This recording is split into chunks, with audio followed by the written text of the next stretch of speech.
Hello guys, today I'm going to tell you about that Nebula3 GameFi token. Now before we start the video, let's share my legal disclaimer. This video is only for educational purpose. Do your own research for the investing. According to the website, Nebula3 GameFi SN3 is a multi-chain GameFi platform that rebuilds proven Web2 and DAI games into Web3 titles by combining GameFi and AI.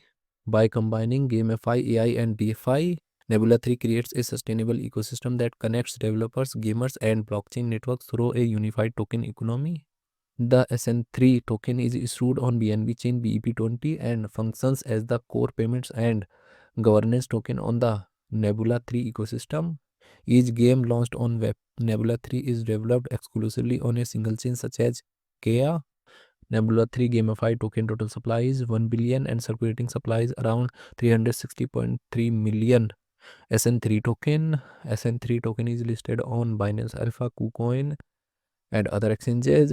If I share my opinion with you, then this project up to 75% chances that it is a legit or good project. So guys, don't take my opinion as a financial advice. Do your own research for the investing. Thanks for watching.